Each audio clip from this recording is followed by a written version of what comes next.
আসসালামু আলাইকুম, আমি ইমরান। এমএস ওয়ার্ড প্রথম টিউটোরিয়ালে আমি আপনাদেরকে স্বাগত জানাচ্ছি। আমরা ধারাবাহিকভাবে এমএস ওয়ার্ড থেকে শুরু করে এমএস অফিসের প্রত্যেকটা বিষয়, MS word, excel, power point, এছাড়াও আস্তে আস্তে করে আমরা video editing, graphics design, web design, programming সহ প্রত্যেকটা বিষয় আমরা অফিসিয়াল ফেসবুক পেজ এবং ইউটিউবে আমরা দেওয়ার চেষ্টা করি। আশা করি আপনারা আমাদের সঙ্গেই থাকবেন। আর আজকের বিষয় হচ্ছে এমএস ওয়ার্ড। এমএস ওয়ার্ডের প্রথম পর্ব। আর প্রথম পর্বে আমরা আজকে যেটা দেখব সেটা হচ্ছে এমএস ওয়ার্ডের ইন্টারফেস। এমএস ওয়ার্ডটি আসলে এমএস ওয়ার্ডের প্রথম ওপেন করার পরে কি দেখতে, কোনটা কি নাম, কোনটার কি কাজ এবং কিভাবে ব্যবহার করতে হবে এটা বিস্তারিত নিয়ে আজকে কথা বলবো। তাহলে আমরা ওপেন করি এমএস ওয়ার্ড। আর এমএস ওয়ার্ডটি ওপেন করার জন্য আমরা বেশ কয়েকটা ভাবে আমরা ওপেন করতে পারি। এমএস ওয়ার্ডটি ওপেন করার জন্য আমরা কয়েকটা পদ্ধতি অবলম্বন করতে পারি, কয়েকভাবেই আমরা ওপেন করতে পারি। প্রথম যেটা আমরা করতে পারি সেটা হচ্ছে স্টার্ট বার। স্টার্ট বারে আমরা যখন এটা ক্লিক করব তাহলে আমরা এখানে দেখতে পাবো আমাদের যে সফটওয়্যারগুলো এখানে ইনস্টল করা আছে সেই সফটওয়্যারগুলো আমরা এখানে দেখতে পাবো। আমরা যখন স্ক্রল করতে করতে নিচের দিকে আসব তাহলে আমরা দেখতে পাবো যে আমাদের যে সফটওয়্যারগুলো আছে সবকিছুই এখানে দেখাচ্ছে। যাই হোক, আমি যেটা করব আজকে যেটা দেখব সেটা হচ্ছে এমএস ওয়ার্ড। আর এমএস ওয়ার্ড যেটা আমার এখানে দেখাচ্ছে ওয়ার্ড 2016। আপনাদের এখানে ওয়ার্ড 2007, 2013, 2010, 16, 2019 যে কোনোটা দেখাতে পারে। যে কোনো ভার্সনের এই সফটওয়্যারটা আপনাদের কাছে থাকতে পারে, আপনাদের ইনস্টল করা থাকতে পারে। যেটাই দেখাবে আপনারা সেটা এখানে ওপেন করুন। দেখো, আমার এখানে দেওয়া আছে 2016, আমি সেই 16টাকে এখানে দেখানোর চেষ্টা করছি। ওয়ার্ড 2016 ক্লিক করলে আমার প্রথমে দেখতে পাবো যে রিসেন্ট আমি কোন বিষয়গুলো নিয়ে এখানে কাজ করেছি, কোন বিষয়গুলো আমি এখানে ওপেন করেছি, কোন ডকুমেন্টগুলো আমি এখানে ওপেন করেছি, সেই ডকুমেন্টগুলো আমার এখানে দেখাচ্ছে। রিসেন্টলি আমি যে ডকুমেন্টগুলোই কাজ করেছি সেই ডকুমেন্টগুলো আমার এখানে দেখাচ্ছে। তার এই সাইডে আমার আরো বেশ কিছু জিনিস দেখাচ্ছে। যেমন এখানে আমাদেরকে বেশ কিছু টেমপ্লেট দেখাচ্ছে। আপনি কোন ধরনের কাজ করতে চান? আপনি চাচ্ছেন কি সিভি তৈরি করতে? আপনি চাচ্ছেন কি কভার পেজ তৈরি করতে? আপনি কোন বিষয়টা তৈরি করতে চাচ্ছেন এখানে বেশ কিছু টেমপ্লেট দেওয়া আছে। আপনি সেই টেমপ্লেট অনুযায়ী কাজ করতে পারেন। যদি আপনি মনে করেন যে না, এখান থেকে আপনি কোনো টেমপ্লেট নিবেন না, আপনি আপনার মতো করে কাস্টমাইজ করে নিবেন, তাহলে আমাদেরকে যেটা করতে হবে সেটা হচ্ছে ব্ল্যাঙ্ক ডকুমেন্ট। আমাদের ব্ল্যাঙ্ক ডকুমেন্টটা ক্লিক করতে হবে। তাহলে আমরা দেখতে পাবো একটা ডকুমেন্ট আমাদের সামনে চলে এসেছে। এটা আমরা দেখলাম একভাবে। আমরা আরো বেশ কয়েকভাবে এটাকে ওপেন করতে পারি। যদি আমি দেখার চেষ্টা করি তাহলে আমি এখানে স্টার্ট বারে ক্লিক করব। ক্লিক করে আমি যদি লেখা শুরু করি এমএস ওয়ার্ড, আমি যদি এখানে লেখা শুরু করি এমএস ওয়ার্ড, তাহলে দেখতে পাবো যে এখানে এমএস ওয়ার্ডটি চলে আসবে। আমি এটা ক্লিক করলেই এটা ওপেন হয়ে যাবে। যদি আমি চাই যে এখান থেকেই এত কষ্ট করে কে করবে, আমি এত কষ্ট করে করব না, তাহলে আমাকে যেটা করতে হবে সেটা হচ্ছে ডেস্কটপ। ডেস্কটপের যে কোনো জায়গায় মাউসের রাইট বাটন ক্লিক করতে হবে। 2 নম্বর পদ্ধতি হচ্ছে ডেস্কটপের যে কোনো জায়গায় মাউসের রাইট বাটন ক্লিক করতে হবে। এখান থেকে নিউ থেকে এখানে দেখতে পাচ্ছি বেশ কিছু সফটওয়্যার এখানে দেখাচ্ছে। আমি এখানে মাইক্রোসফট ওয়ার্ড ডকুমেন্টটা ওপেন করব। সেজন্য আমাকে যেটা করতে হবে এখানে মাইক্রোসফট ওয়ার্ড ডকুমেন্টে ক্লিক করতে হবে। এখানে আমাকে বলেছে কোনো একটা নাম দেওয়ার জন্য। আমি যদি এখানে কোনো একটা নাম দিই, দিয়ে এন্টার প্রেস করলে আমি দেখতে পাচ্ছি একটা ডকুমেন্ট তৈরি হয়ে গেছে এখানে। আমি এটাকে ডাবল ক্লিক করলেই আমার এই ডকুমেন্টটা ওপেন হয়ে যাবে। আমি এটাকে ডাবল ক্লিক করলেই এই ডকুমেন্টটা ওপেন হয়ে যাবে। আর ওপেন হওয়ার পরে একটা নিউ ডকুমেন্ট এখানে আসলো। এখানে আমি কাস্টমাইজ করে আমার যেটা দরকার আমি সেটা লিখতে পারবো। সেদিকে পরে যাচ্ছি। আগে আমরা দেখবো যে কয়ভাবে এটা ওপেন করতে পারি আমরা। 3 নম্বরে যেটা সেটা হচ্ছে আমার যে টাস্ক বার আছে, আমি এই টাস্ক বারে কিন্তু নিয়ে আসতে পারি, আগে থেকেই নিয়ে এসে রাখতে পারি। আমি দেখিয়ে দিচ্ছি যে কিভাবে নিয়ে আসতে হবে। যদি আমি এখানে দেখি যে এমএস ওয়ার্ড কোথায় আছে, আমি নিচের দিকে এসে দেখতেছি এমএস ওয়ার্ডটা নিচে আছে। মাউসের রাইট বাটন ক্লিক করব। মাউসের রাইট বাটন ক্লিক করে এখান থেকে আমরা দেখতে পাচ্ছি টাস্কবারে কি কি আছে সেগুলো এখানে আমরা দেখতে পাচ্ছি। রিসেন্ট গুলো আমরা এখানে দেখতে পাচ্ছি। আমরা যেটা করব এখানে এখানে যেহেতু আমার এখানে আছে সেহেতু আমার এখানে বলেছে আনপিন ফ্রম টাস্কবার। যদি আমি আনপিন করে দিই তাহলে এখান থেকে চলে যাবে। যদি আমি আবারও নিয়ে আসতে চাই সেই বিষয়টি, এমএস ওয়ার্ডটি আবারও নিয়ে আসতে চাই, তাহলে আমাকে যেটা করতে হবে মাউসের রাইট বাটন ক্লিক করতে হবে। এখানে মোর থেকে পিন টু টাস্ক বার যদি ক্লিক করি তাহলে দেখতে পাবো আমার এই টাস্ক বারে চলে এসেছে। আসার পরে আমি ইচ্ছা মতো যেখানে ইচ্ছা আমি সেখানে এটা বসিয়ে নিতে পারি। 3 নম্বর মাধ্যমটি আমরা দেখলাম। এখান থেকে ক্লিক করব, নতুন একটি ডকুমেন্ট এখানে নিতে পারবো আমরা ঠিক আগের মতোই। আমরা এখান থেকে টেমপ্লেটও নিতে পারি, আমরা এখান থেকে ব্ল্যাঙ্ক ডকুমেন্টও নিতে পারি। যাই হোক, আমি এখান থেকে ব্ল্যাঙ্ক ডকুমেন্টটাই নিচ্ছি। এই 3 ভাবে আমরা ওপেন করতে পারি আমাদের এমএস ওয়ার্ডটি। ওপেন করার পরে এখন আমরা দেখতে পাচ্ছি এখানে বেশ কিছু বিষয়, বেশ কিছু লেখা, বেশ কিছু আইকন, সব মিলে আমরা অনেক কিছু এখানে দেখতে পাচ্ছি। আমাদের প্রথমে দরকার একটু এখানে আসলে কোনটার কি নাম, আমাদেরকে একটু পরিচয় হওয়া দরকার। প্রথমে আমরা যেটা দেখতে পাচ্ছি, এই যে সর্বোপরে বাম কর্নারে যেটা দেখতে পাচ্ছি, এটাকে আমরা বলছি quick access toolbar. Quick access toolbar. এখান থেকে আমরা দেখতে পাচ্ছি যে যেটা যেটা টিক চিহ্ন দেওয়া আছে সেটাই এখানে শো করতেছে। যদি আমরা এখান থেকে আরো বেশ কিছু টিক চিহ্ন দিয়ে দিই তাহলে আমরা সেটাও কিন্তু এখানে শো করবে আমাদের। যেমন ওপেনটা যদি আমি এটাকে টিক চিহ্ন দিয়ে দিই তাহলে এখানে কিন্তু একটা ওপেন চলে আসলো। আমি যদি এখান থেকে নিউ দিয়ে দিই, নিউটা এখানে চলে আসবে। আবার যদি এটা উঠিয়ে দিই তাহলে এটা উঠে যাবে। যদি এটা উঠিয়ে দিই উঠে যাবে। টিক চিহ্ন দিলে চলে আসবে, টিক চিহ্ন উঠাই দিলে এখান থেকে চলে যাবে। এটা আমাদের ইচ্ছা মতো কোনটা দরকার আমার, কোনটা দরকার না সেটা আমরা সাজিয়ে নিতে পারি। তাহলে আমরা যেটাকে বলছি এটাকে বলছি সেটা হচ্ছে কুইক অ্যাক্সেস টুলবার।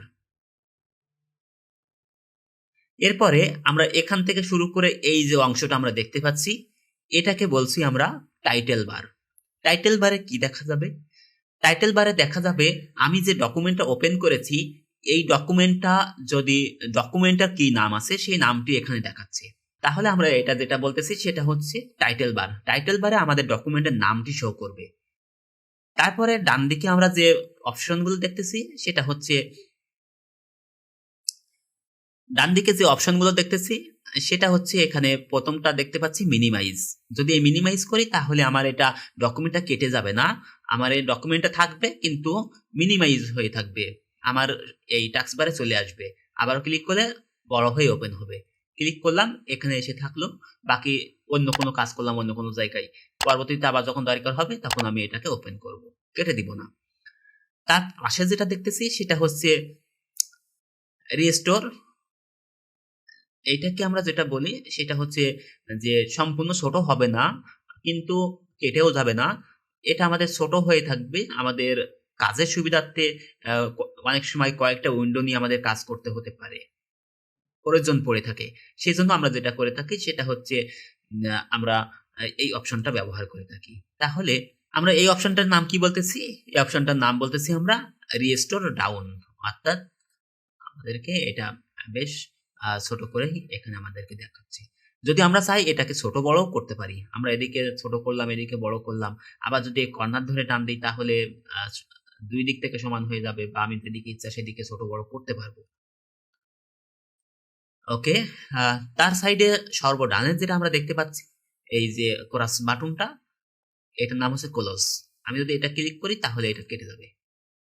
ক্লোজ বাটনে ক্লিক করলে এটা কেটে যাবে। ওকে, তাহলে আমরা প্রথমে উপরে যে বিষয়গুলো দেখেছি সেটা হচ্ছে প্রথমে যেটা দেখেছি কুইক অ্যাক্সেস টুলবার, তারপরে দেখেছি টাইটেল বার, আর ডান দিকে আমরা কয়েকটা বাটন দেখেছি সেটা হচ্ছে মিনিমাইজ, এটা হচ্ছে রিস্টোর ডাউন এবং ক্লোজ বাটন।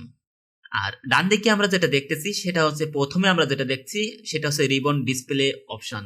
এই রিবন ডিসপ্লে এখান থেকে আমরা বেশ কিছু জিনিস দেখতে পারি। শো ট্যাব কিভাবে করবে, অটো হাইড রিবন করবে কিনা, এই বিষয়গুলো আমরা এখানে দেখতে পাচ্ছি। ওকে, তার নিচে আমরা দেখতে পাচ্ছি এখান থেকে ফাইল থেকে শুরু করে এখানে বেশ কিছু নাম দেওয়া আছে আমরা এখানে দেখতে পাচ্ছি। এটার নাম হচ্ছে মেনু বার। এই যে বারগুলো দেখতে পাচ্ছি এটা নাম হচ্ছে মেনু বার।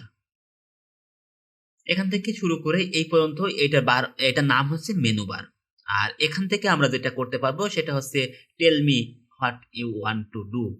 অর্থাৎ আমরা এখানে বলতে পারি বা এখানে লিখে আমরা কোনো কিছু খুঁজে বের করতে পারি। যদি আমাদের কোনো কিছু খুঁজে বের করতে প্রয়োজন হয় কিন্তু আমরা পাচ্ছি না এমন মনে হয় তাহলে আমরা এখান থেকে খুঁজে বের করতে পারি। এখান থেকে আমরা দেখতে পাচ্ছি এখানে প্রত্যেকটা এই যে অপশনগুলো এখানে এইগুলোকে বলা হয় রিবন। প্রত্যেকটা মেনু ক্লিক করলে মেনু অপশনও বলে থাকে অথবা রিবনও বলে থাকে, যে প্রত্যেকটা মেনুতে ক্লিক করলে চেঞ্জ হচ্ছে, এটাকে বলা হয় রিবন। এরপরে আমরা দেখতে পাচ্ছি এখানে স্কেলের মতো দেখা যাচ্ছে, এটাকে আমরা বলছি উপরের দিক থেকে একটা এবং বাম সাইড দিয়ে একটা। আমরা এটাকে বলতেছি রুলার। এটা হচ্ছে টপ রুলার এবং এটাকে বলছি সাইড রুলার, বা এটাকে আমরা বলছি হরিজন্টাল রুলার এবং এটা হচ্ছে ভার্টিক্যাল রুলার। এরপরে আমরা দেখতে পাচ্ছি যে এখান থেকে এই যে সাদা অংশটি, এখানে আমরা এই অংশটাকে আমরা বলতেছি ডকুমেন্ট এরিয়া। আমরা যে সাদা অংশটাকে দেখতে পাচ্ছি এটা হচ্ছে ডকুমেন্ট এরিয়া। এখানে আমাদের যে লেখাগুলো লিখতে হবে, যে কাজগুলো করতে হবে, সবকিছু করতে হবে এই ডকুমেন্ট এরিয়ার ভিতরে। এটার ভিতরে আমাদের সব কাজগুলোই করতে হবে। আর আমরা এখানে একটা জিনিস দেখতে পাচ্ছি যেটা এখানে শো হচ্ছে এবং আবার হাইড হয়ে যাচ্ছে, শো হচ্ছে, হাইড হয়ে যাচ্ছে। এটাকে আমরা বলছি কার্সার। আমি লেখা শুরু করলে বা যে কোনো কাজ শুরু করলে, আমি যদি লেখা শুরু করি তাহলে এখান থেকে লেখা শুরু হবে। এটাকে বলছি মাউস কার্সার। আর আমরা আরো একটা বিষয় দেখতে পাচ্ছি, সেটা হচ্ছে এই যে ডান দিক থেকে উপর দিক থেকে নিচের দিকে, এটা হচ্ছে স্ক্রল বার, অথবা মাউসে যে একটা চাকা আছে, মাউসের এই চাকাটা যদি নিচের পিছনের দিকে নিয়ে আসি তাহলে এটা উপরের দিকে উঠে থাকবে এবং সামনের দিকে নিয়ে গেলে উপরের দিকে যাইতে থাকবে। এখন আমরা দেখতে পাচ্ছি নিচের দিকে আরেকটা চলে আসলো। ঠিক একইভাবে যদি আমার এই স্ক্রিনের ভিতরে না থাকে তাহলে আমি ঠিক একইভাবে এই দিক থেকে এই দিকে নিয়ে আসতে পারবো। এখানে আমরা দেখতে পাচ্ছি যে স্ক্রল বার দুইটা আছে, একটা হচ্ছে ডান সাইডে এবং একটা নিচে। এটাকে বলা হয় হরিজন্টাল স্ক্রল বার, এটা হচ্ছে vertical scroll bar. Horizontal scroll bar এবং নিচেরটা হচ্ছে ভার্টিক্যাল স্ক্রল বার। এবং আমরা আরো নিচের দিকে আরেকটা বিষয় দেখতে পাচ্ছি, সেটা হচ্ছে এখান থেকে আমরা এইটুকু যেটা দেখতে পাচ্ছি এটা হচ্ছে স্ট্যাটাস বার। এটুকু হচ্ছে স্ট্যাটাস বার। আর স্ট্যাটাস বারের কাজ কি? স্ট্যাটাস বারের কাজ হচ্ছে আপনি এখানে যতগুলো ওয়ার্ড লিখলেন বা যতগুলো ক্যারেক্টার লিখলেন সবকিছু এখানে শো করবে। যদি আমি এখানে কোনো কিছু লেখার চেষ্টা করি তাহলে দেখতে পাচ্ছি এখানে ওয়ার্ড আছে, একটা পেজ আছে, একটা পেজ আছে এবং একটা পেজের ভিতরে 1 নম্বর পেজে আমি আছি এবং এখানে ওয়ার্ড আছে একটা। ঠিক একইভাবে যদি আমি এখানে আবারও লিখি তাহলে দেখবো 2টা ওয়ার্ড হয়ে গেছে। আমি আবারও লিখলে দেখতে পাচ্ছি 3টা ওয়ার্ড হয়ে গেছে। আমাদের ওয়ার্ড কাউন্টটা এখানে আসবে। এরপরে আমরা এখানে দেখতে পাচ্ছি সেটা হচ্ছে ভিউ শর্টকাট। অর্থাৎ আমার এই পেজটা আমি কিভাবে দেখব সেটা এখান থেকে শর্টকাটে আমি দেখতে পারি। আমি এখানে পেজটা কিভাবে দেখব সেটা আমি এখানেই দেখতে পারি এই ভিউ শর্টকাটের মাধ্যমে। যদি আমি এখানে প্রথমটা ক্লিক করি তাহলে রিড মোর, আমি এইভাবে থাকলে আমার পড়ার জন্য সুবিধা হবে। আমরা অনেক সময় বই পড়ে থাকি, খুব সহজে আমরা যেভাবে পড়ে থাকি সেইভাবে আমি এখান থেকে রিড মোরের মাধ্যমে খুব সহজে আমি পড়তে পারি।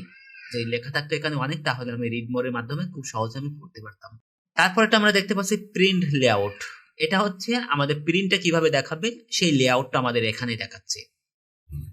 আর তার সাইডে এখানে আরেকটা জিনিস আমরা দেখতে পাচ্ছি সেটা হচ্ছে জুম কন্ট্রোল। আমি যদি দেখি এখান থেকে আমরা দেখতে পাচ্ছি যে 150% আছে। আমি যদি এটাকে ছোট করি তাহলে দেখতে পাবো যে পেজটা ছোট হয়ে যাচ্ছে, অর্থাৎ ছোট করে আমরা দেখতে পাচ্ছি। ঠিক একইভাবে যদি আমরা এখান থেকে বড় করে দেখি তাহলে এটা পেজটা অনেক বড় হয়ে যাচ্ছে। তাহলে জুম কন্ট্রোল কত থেকে কত হতে পারে? সর্বনিম্ন 10% থেকে শুরু করে এটা 500% পর্যন্ত জুম হতে পারে।